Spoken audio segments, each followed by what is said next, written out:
everybody, how are you doing today?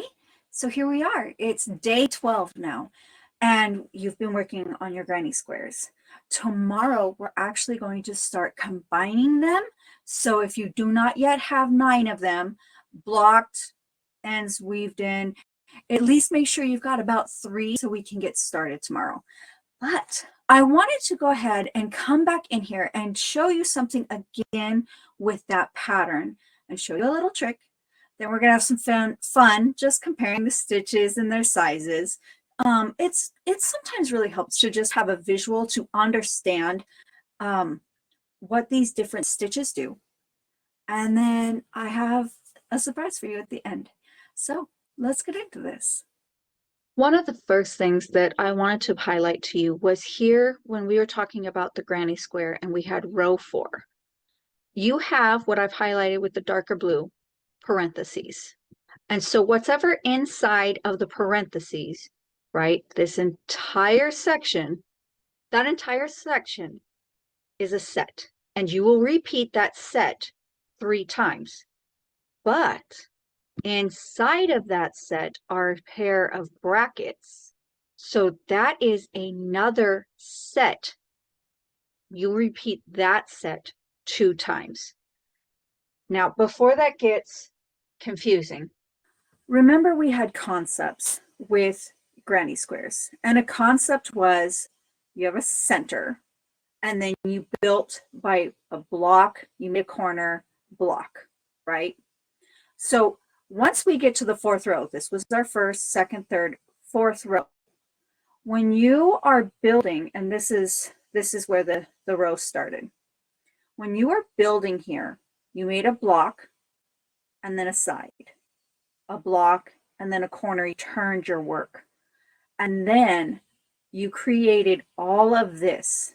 So that's what you're reading about. After we have done corner, then it tells you to chain 2 right here, make a block, which was 3 double crochets in a space, and then to do this 2 times total. So that was the first time. Here's your second time, chain 2, make another block. So that's why you have a set within the bigger set of creating 3 different sides. Another way to visually see this is I've put this pink stitch marker where we started the 4th row of this granny square. So it told you to chain 3, which counts as your first double crochet. And then you turned your work and you put 2 double crochets into the space. Now it tells you to chain 2, and this is inside the parentheses. So this orange stitch marker is the beginning of set A. Chain 2, 3 double crochets, chain 4, 3 double crochets in the same space. That created your corner. Within set A, it now tells you to chain 2, 3 double crochets in a space, chain 2 and 3 double crochets in a space. Since that was the same set of instructions twice, we now started a set number 1. So in set A, we have a repeating set 1.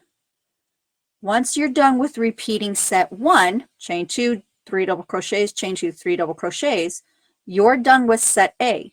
That started set B. You completed set B by making these in the corner. You have a set 1 inside of set B. And when you completed that, you started set C. Set C does all of this, the corner, you instantly come back and you are now again doing set 1. So that was chain 2, 3 double crochets, chain 2, 3 double crochets. And now we are completely done with all sets. And you finish up the pattern. The chain 2, 3 double crochets, chain 4, 3 double crochets in the same space, chain 2, 3 double crochets, chain 2, slip stitch to join.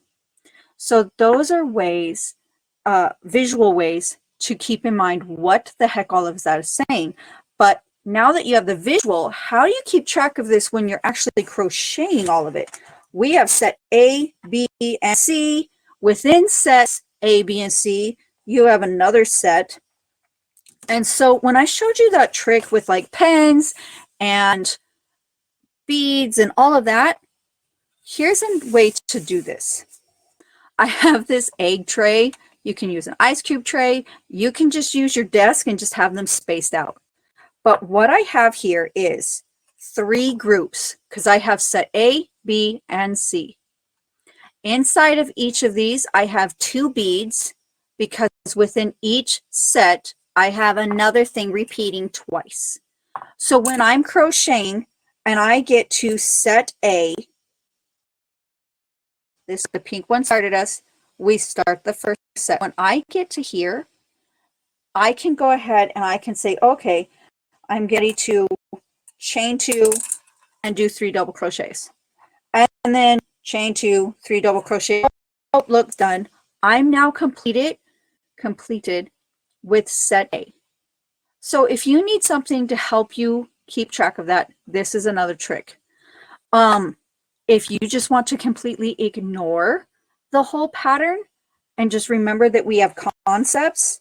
Concept was when I'm working along the side, it's chain 2, 3 double crochets into a space, chain 2, 3 double crochets into a space, chain 2, 3 double crochets into a space. When it's a corner, I chain 4 and I put 3 double crochets in the same space. So granny squares, you can do without a pattern. I want you to get the practice with the pattern, but if it helps, just focus on the concepts first. We'll get to the patterns later. It's great. I just want to bring to your attention the size of the stitches that we've been making. This is 5 chains, right? I introduced you to slip stitches very recently. If you were to do 3 rows of 5 slip stitches across, that's what it looks like. We've done single crochets. So again, this is 3 rows, 5 stitches across. That's not showing up very well, is it?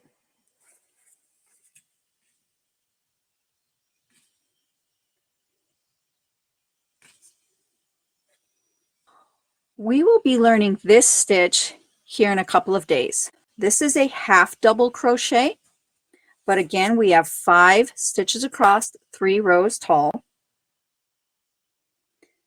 And this is the stitch that we've just been practicing, the double crochet. Again, 5 stitches across, 3 rows tall. So when you compare them all side by side,